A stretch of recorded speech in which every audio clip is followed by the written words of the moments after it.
DLD 2017. It's great to see you here again. I'm Tal. I will be your moderator for the day, and I'm very excited to open our first and maybe best session of the day, which, yes. Yeah, cheering is always good for the spirit, just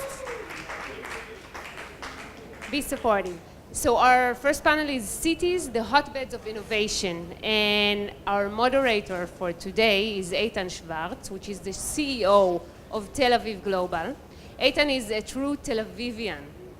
Aside from leading the Tel Aviv startup scene, as well as adding innovation value to the city and presenting its achievements to the world, he's also a talented sandwich maker for his 3 children and a dedicated advocate of local Tel Avivian shawarma. Eitan, please take the stage. Thank you very much. You want to invite them? Yes, and you said it correctly. And this morning, actually, I woke up early, and it's a very tiring week. So I actually mixed up, and I made my kids shawarma instead of sandwiches. Yeah, I'm just kidding. Okay, you want to invite the panelists? Bevakasha. Okay, so first is Lorenzo Pera. He's the deputy mayor of Florence. Big show of hands for Lorenzo. Welcome. And I would like to invite Elizabeth Mansfeld. Yes, you can cheer. Thank you. She's the senior project management at the Alfred Herrhausen Gesellschaft. Yes, perfect? Okay, Gesellschaft. Dr. Robert Govers. He's the founding chairman of the International Place Branding Association. Jonathan Wetzel, the global director of McKinsey Global Institute. Shaili Spiegelman, CEO of Israel Digital. And Adi Barel, director of International Economic Development at Tel Aviv Global. Enjoy the panel. Good morning, everybody. Please, distinguished panelists, please take a seat.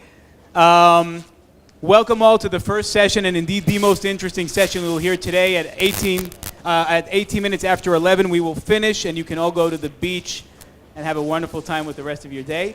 Tel Aviv Global is the Tel Aviv-Yafo municipality's agency for international promotion. So everything that has to do with bringing value to the city from people like yourselves, that's our job. Among other things, economic development. And as you've probably heard and will hear in the next few days, there has been an amazing surge in international activity in this city around the startup ecosystem, a huge interest and a lot of investment.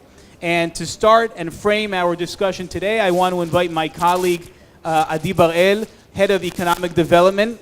We conducted a research this past summer, and you're the first people to see it, that kind of like gives the major trends in our ecosystem, and this is a good way to start the discussion and frame it.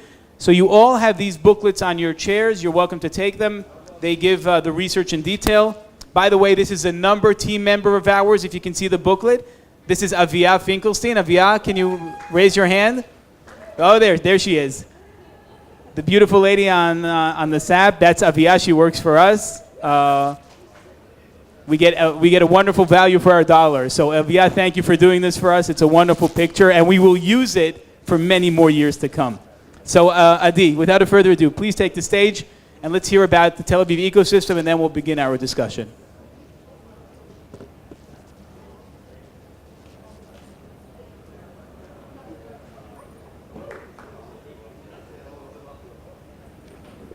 Hi, everyone.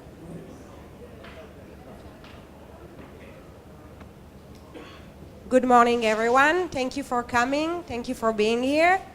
I'm actually going to make a brief introduction of what you have in your booklet for those who don't want to read it or want just the brief version of it.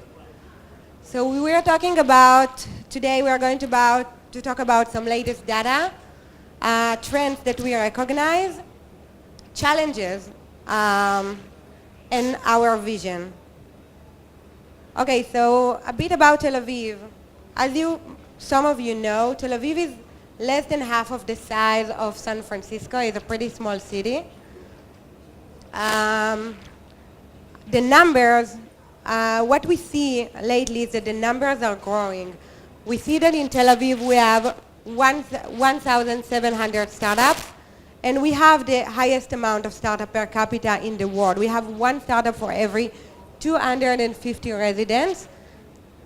We see today that 1 out of 10 employees in Tel Aviv work in the high-tech industry. That's a very interesting fact. Because we do see a lot of bars, a lot of restaurants. The municipality itself has about 6,000 employees, but we do see that 1 out of 10 work in the high tech. That's one of the major industries in the city. Another trend that we recognize is that the ecosystem is maturing. What does it mean? And maturation of the ecosystem means that today, 27% of founders of startups have already experienced 1 or 2 startups before they come to their third one. It leads us to the next fact that is interesting, that we see a decrease of 45% of startups that has been shut down lately. That means that when someone founded a startup, most likely the startup will last longer, be more self-sustained, because that our founders today are more experienced. And another interesting fact that we see is that in 2016, we see that the startups are growing in the R&D stage. We see less and less seed stages and more in the R&D. That leads us to the next slide of Israeli companies that created a government lobby and decided to not be sold, not to do an exit, but stay in Israel and grow in Israel and self-sustain themselves. We see Israeli companies buying Israeli startups. We see them grow in Israel and develop in Israel and decided to leave the startup stage and to be a company. These are some of the companies today that we recognize. You all heard about Checkpoint. So Checkpoint is their model. They all want to become the next Checkpoint. And now we get to a very interesting part. What we see today is that our ecosystem attracts many multinational companies to establish their R&D centers in Tel Aviv. We see an amazing growth in the past years of 114% in multinational companies decide to open in Tel Aviv. This is a trend we see since the 60s until today, and we see the highest growth in the past year. When multinational companies open in Tel Aviv, there are many good sides to that. Mainly, it's the reputation, global connectedness of the city, but also multinational companies bring their know-how, bring a lot of resources, investment for a startup grow.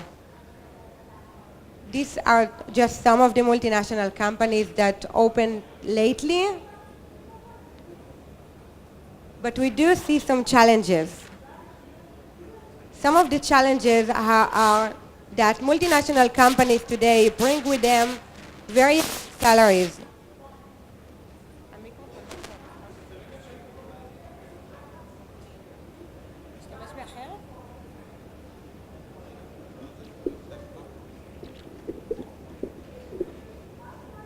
Sorry. Can you hear me? Okay. So,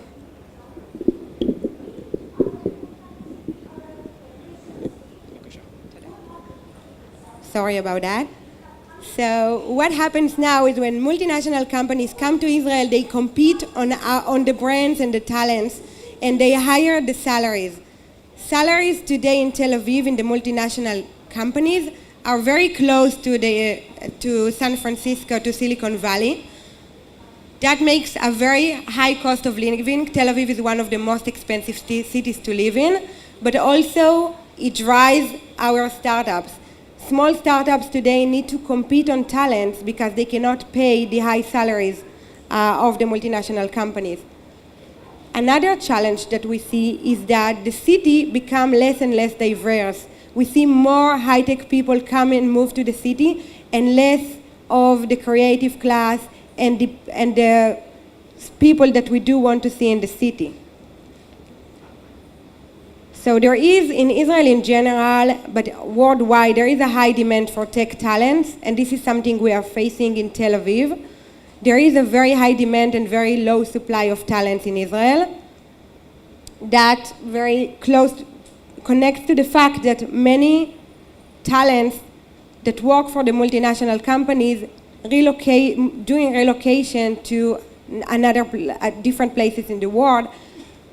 That combines with our immigration and work policy that makes it hard, even impossible, for people to come and work in Israel, makes the ecosystem very lacking in talents. But we do have a vision. So our vision is not just to maintain Tel Aviv as a global capital for innovation, tech, and business, but also to leverage the trends that we recognize and take Tel Aviv to the next stage. We want to support and encourage multinational R&Ds to open in Tel Aviv. We are going to keep support and promoting the ecosystem and focus on specific vertical that we recognize as good for the city. We are going to train and gain brains to join the ecosystem. We are going to help close the social gaps. And we also are going to invest in the global connectedness and the global community of the city, including academia, internship, and workforce. Thank you, everyone.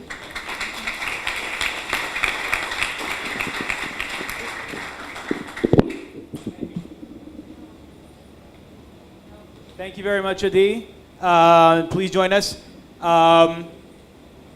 We have some very distinguished panelists with us, and I want to start. My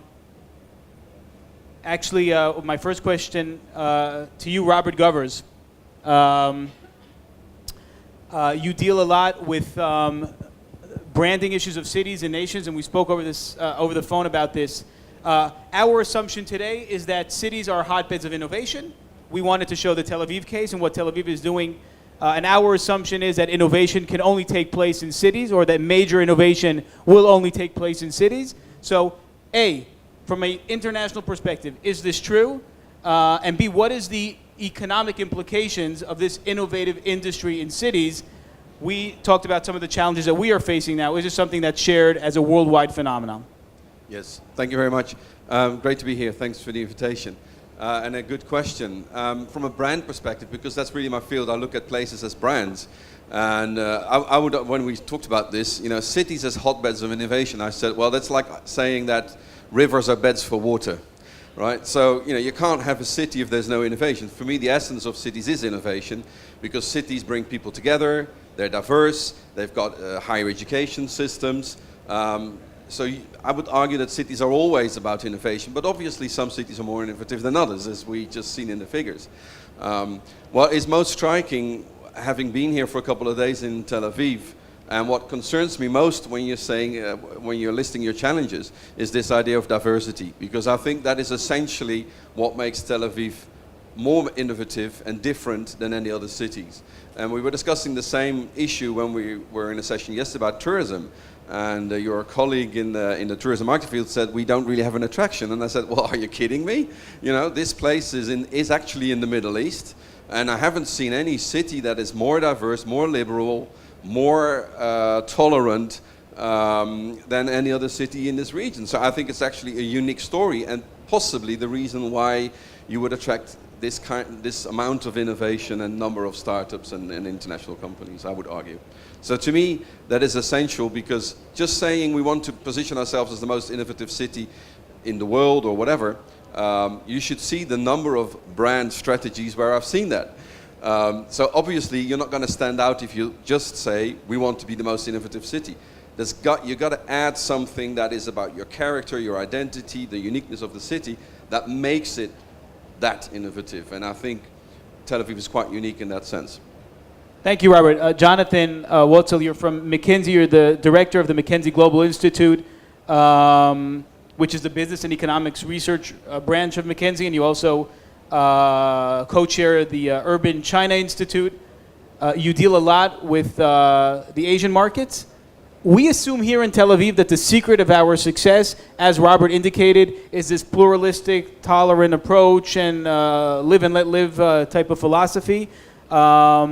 But you come from a different part of the world, and there's amazing innovation taking place there in a different type of environment, right? So is our assumption that this is a prerequisite for innovative cities, is that wrong? Can innovation take place in different types of cities, even if they're not as open and fun and tolerant as we like to think that we are? Well, first of all, I live in, one of the intro is, I live in Shanghai, been there for 25 years. I don't know if anybody here has driven down a street in Shanghai or bicycled, but I think it's a very democratic society that way. That you can find almost anything you want. It's more about how you ask for it that makes a difference. So your basic thesis is, yeah, of course. I mean, we need to have interactions that are free and fair and transparent, and people have to be able to question authority, and they have to be able to explore new hypotheses and all that. That's a basic characteristic of any, not innovative, but just functioning society. And if people can't do that, your society falls apart pretty quickly, and so do your cities. As what we're saying, cities basically are society. What happens out there, I don't know. But if we actually talk about economic development, we talk about technological innovation, if we talk about heights of arts and culture, that's a city's thing. So so cities work if you can have that conversation. And China has its conversation in its own way. I think that part of the diversity question is that you have to sort of realize there isn't one way to have a conversation. Not everything has to be a really long argument. If you, I think Mark Zuckerberg said, you can still be innovative and not have Google. It's possible. Sorry, all apologies to the Google 10. So, but there is Alibaba, there is Tencent, there is Baidu. So I don't know. I personally am pretty agnostic on that one. To say how you have the conversation is more a function of people's culture, characteristics, and trade. But they have to have it. I mean, they have to be able to question authority. Lorenzo, you're the deputy mayor of Florence. Tell us, one of your jobs is deals with the innovation ecosystem of your city, and I know you're working very hard on that. How does a city, who's at least in my image, is so linked to being classic, and so much of your economy is based on the classic aspect of your life? How does innovation fit into that? Is it tougher? Is it a tougher task you have than colleagues of yours in other parts of the world? Well, thank you to be here. Thank you for the invitation. Well, Florence is a medium-sized city. It's less than 400,000 inhabitants. Every year we counted 9 million tourists. We counted officially. We discovered in these days that this number is wrong, because we, through the mobile analytics, we discovered that the real tourists in Florence are 28 million every year. So it's a huge town in terms of tourism. Is a town of the past, but is an alive city. Is a place where the headquarters of many fashion groups has their headquarters. For example, Prada, Gucci, Ferragamo, but also the General Electric in Europe has the headquarters in Florence. So we need to combine innovation for citizens and innovation for people who are not citizens of Florence, citizens of the world that come to Florence. So this is a hard task. On what we are working? We are working on several pillars. Three among them. We are working on transportation. We are renewing all the system of transportation, building new tram lines. We will close Florence similar to London or to Singapore with a low emission zone. At the end, when we will open the tram line, they will be ready for February next year. So you are all invited for the for the opening of the tram line and for the for the low emission zone. And we are working on many innovation that combine people from different parts of the world who don't speak Italian, who don't speak even English. For example, the last thing that we put in the city is a thing that is that you can find in Shanghai, the Mopike system, the free flow bikes. 4,000 bikes are present in the city, and you will see many Chinese that are using them using an app. You don't have to put in and take in a place, but you can take it and leave it wherever you want, like in Shanghai or in Beijing and many other Chinese towns. So the task is to combine Italian, Florentines, and tourists. We have worked in different fields, and we are achieving our goals through innovation. What do we need, and why we are here? We have the data, we have the things to do. We are not able to develop the innovation, so we are open to the startups, the companies that want to invest in Florence, because there you will find many things to do and many things to in a small town to scale up in bigger city, because we have the numbers to do it. So please come and feel free to come to Florence as she has done, and in the past months to experience or to experimenting something new that we need. First of all, I commend you. You're the first city official I know who doesn't say that his city is the most innovative city in the world like we do here in Tel Aviv. So can you explain why you just said that? Why is it not happening the way you want it to happen in your city? Well, Florence is the city of Leonardo da Vinci, Galileo. So the idea of the biggest innovators, we have it clear in our mind. So we are not at the same level of Leonardo. We are trying to be at the same level of Leonardo. That's why I told you that we are not the most innovative city in the world. We are one of them. My mayor say that we are able to win the Serie A in the Italian soccer league, where we are not strong to win the Champion League. So why we are not achieving our goals? Because we want to improve. We know we are young, and we know that it's easier to buy a ticket to go to China and to book an hotel than to pay taxes in Italy. So we want to make that easy way of doing and to interact with the municipality, with state, as we do in our rest of life. So this is the goal, and this is what we want to do. But we can do it. Thank you. Shaili Spiegelman, you're the CEO of Digital Israel, which is a very, very important project here in Israel to bridge the gap, I would say, between the private sector, the startup nation, and the government of the startup nation. Can you say a few words about that? Yes, hi, good morning, everyone. So Digital Israel is a government entity that was established in the Prime Minister's office in order to make Israel, or at least the public sector in Israel, more digital. So we have the startup nation, as you all know, but we have the government and the public sector as they not as advanced as we want them to be. I hear Lorenzo here and some of the challenges in doing business and stuff we also have here in Israel. And our job is to see if we can transform the government, inject the DNA of the startup nation, bring more innovation into the government, the public sector, the municipalities, smart cities, and narrow this gap between our innovators and entrepreneurs and companies and the government. So this is what we try to do. Small challenge. Hopefully we'll succeed. So the assumption we have in Israel is that there are two gaps that we can discuss. One is between the private sector and the government, and one is between the cities and the peripheral areas. Is this the same all over the world? Is there always a gap between the advanced city and the less advanced rural areas of the country? Is this something that's characteristic to a lot of the countries you're looking at? So we're working with a lot of countries, and most of them share the same challenges. First, innovative cities are really strong and getting stronger, and there's a lot of people going into the cities, and then the smaller cities in the peripheries, kind of stay behind.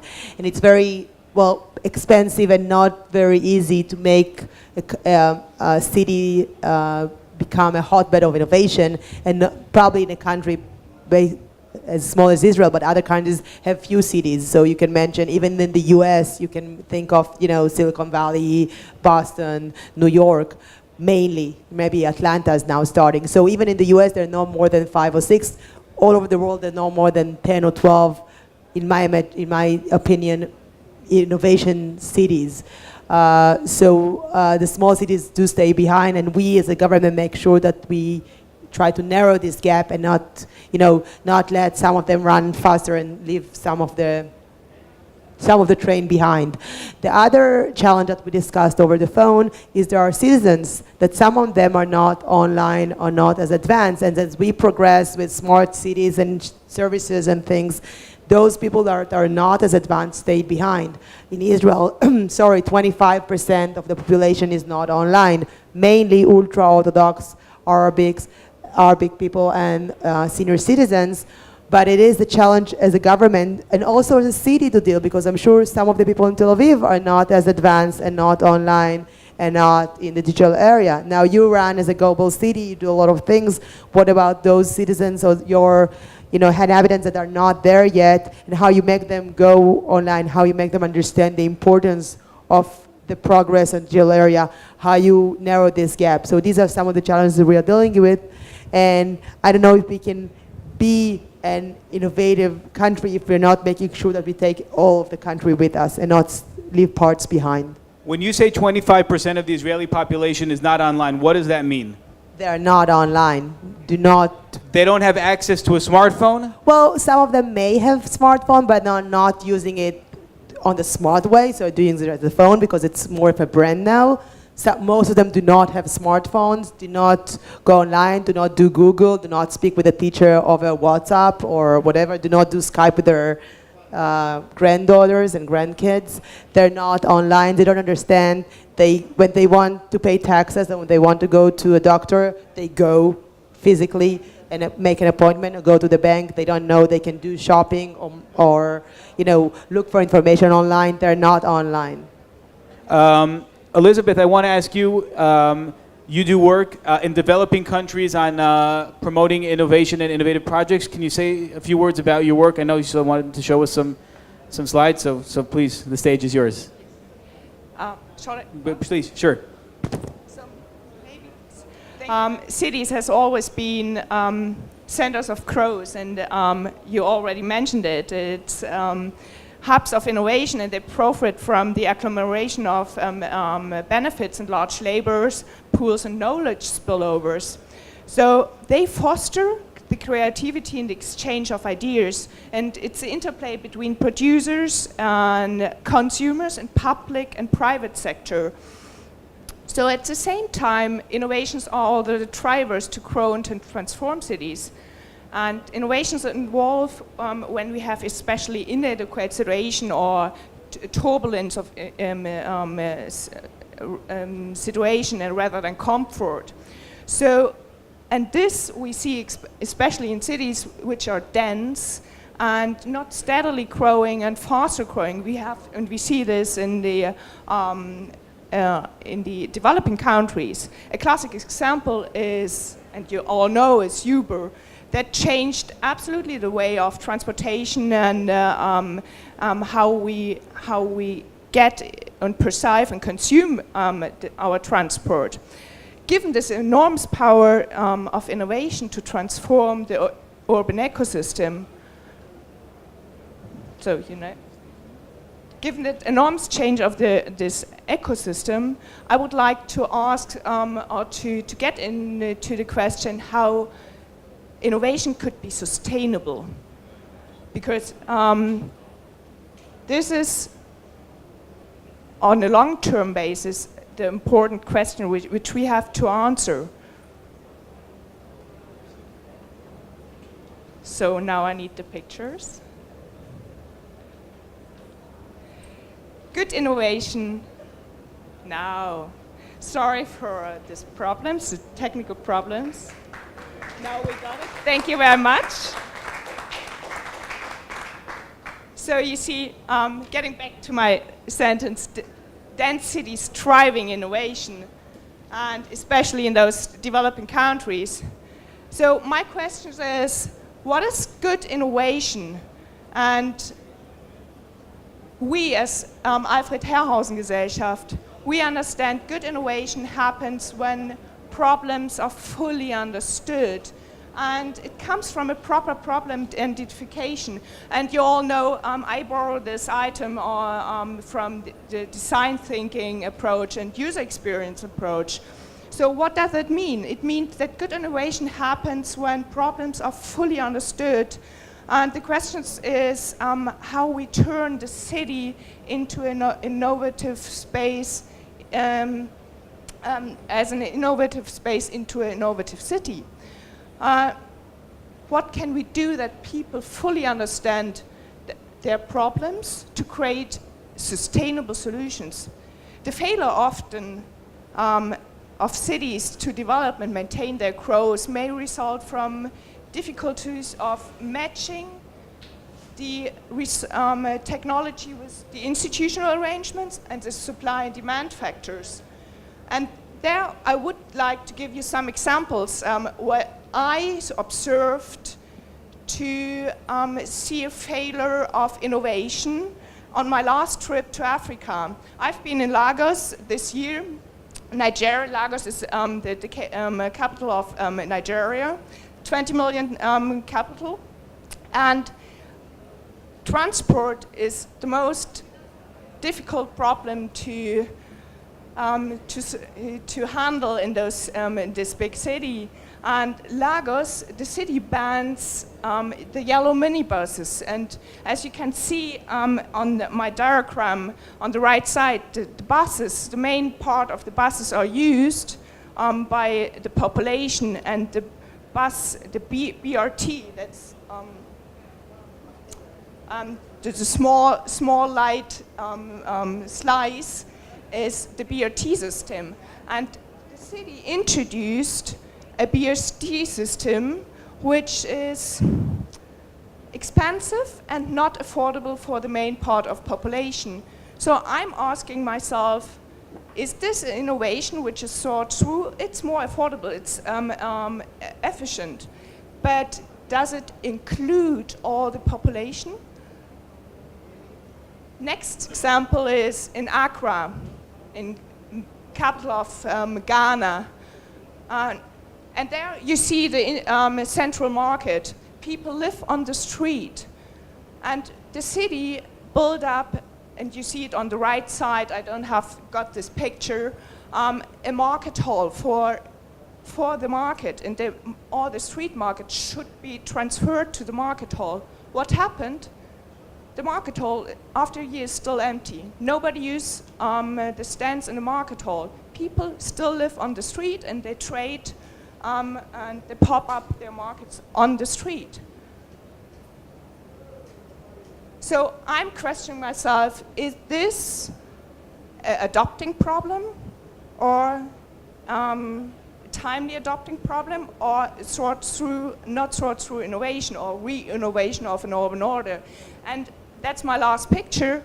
You know, in Africa, or developing countries, they have basic challenges in African cities. That's waste management, and as you can see, a huge part and long work to go.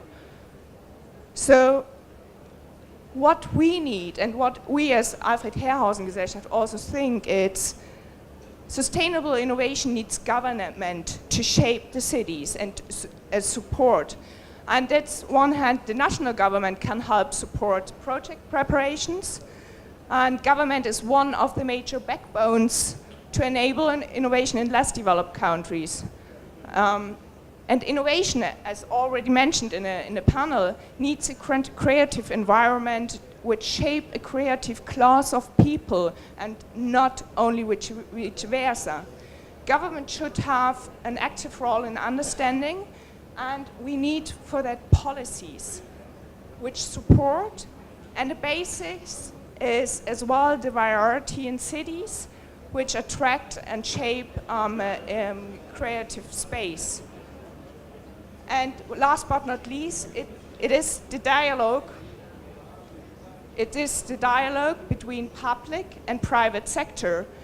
And that's what we are trying, and exactly what we are trying as Alfred Gesellschaft to focus on. We promote impactful solutions for a sustainable future. And this platform we're trying to create through our activity already since 2004 through the Urban Age program. And the Urban Age program was founded in cooperation with the London School of Economics.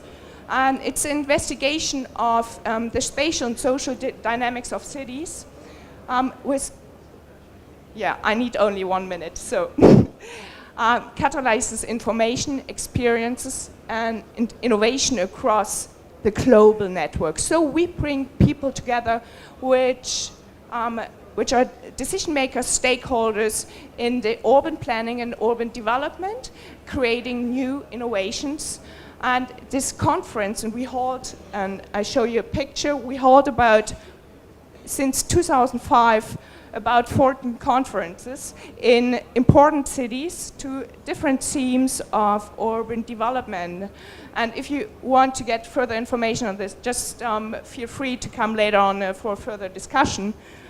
And this is our focus, where we think to come back to the proper problem solving, where we think through proper problem solving through a network and connecting people, we promote impactful solutions and foster integrative urban development on governments to shape the cities of tomorrow.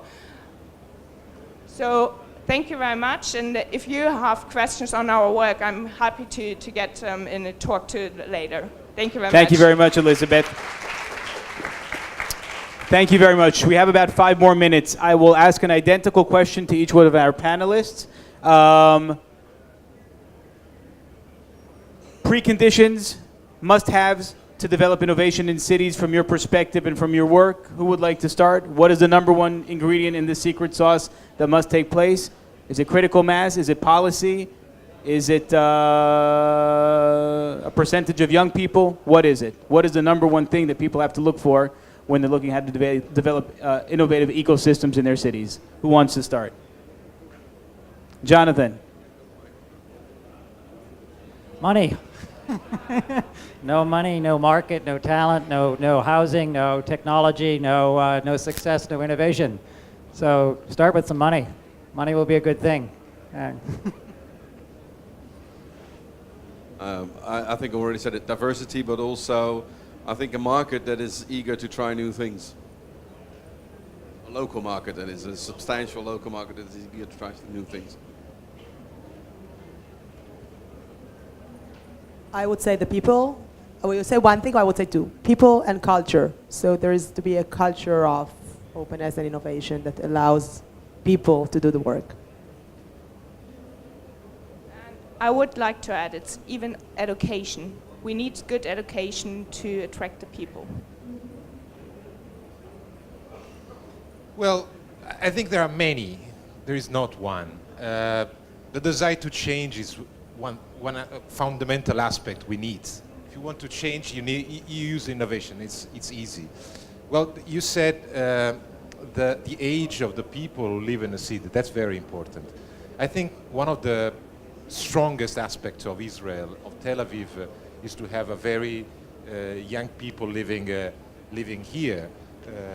I think in Florence is one of the oldest town in Italy. This is one of the oldest place in the world. It's like Japan. So these are an aspect why we are looking worldwide to have innovators coming to the city. Money are important, but more than money is the demand. Demand is money, but is not always money. We have a highest demand from the people to these services, and we are giving them, we are supplying them the services. We are high demand of people coming from all over the world for new services, and we are supplying them with services. So the desire to change, the high demand, the capacity to supply the services, and at the same time the people who live in the city, if we want to have the innovation from the city. But we can have also innovation from the rest of the world, not just from the city. I only want to qualify by, I'm not going to back away, but I think local money. local money is really important. Local money represents trust. It represents the fact that people believe enough in their local economy to spend some money on it. There's no economy in the world which is developed based on foreign direct investment. None. They only develop based on local savings. Once savings rates go up, people can invest in stuff, they become more productive, and that makes it a better city, and then they can choose to reinvest it, or they can take the money, they can blow it in Monte Carlo or offshore in New York, and that basically explains the difference between Latin America and Asia. So in one place you had capital leaving, another place you had capital coming in and being generated locally and being reinvested locally and creating an innovative economy locally. And if you can't do that, you can't develop.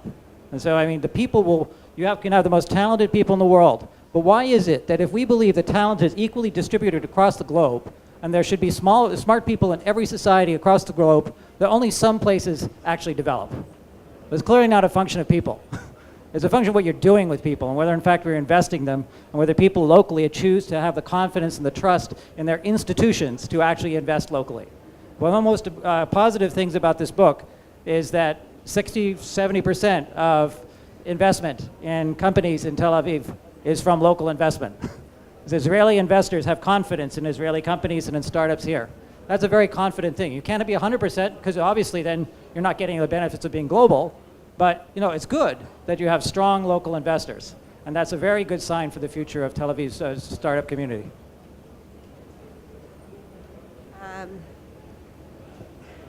I actually want to connect to what you are saying, Jonathan. I think that it's the sense of community in a city and the fact that the big players and the small players want to help each other, and the feels of togetherness, and small startup can ask whatever they want from a big company, and that's the resources are shared together in the same community. And I think that creates an innovative cities and a community.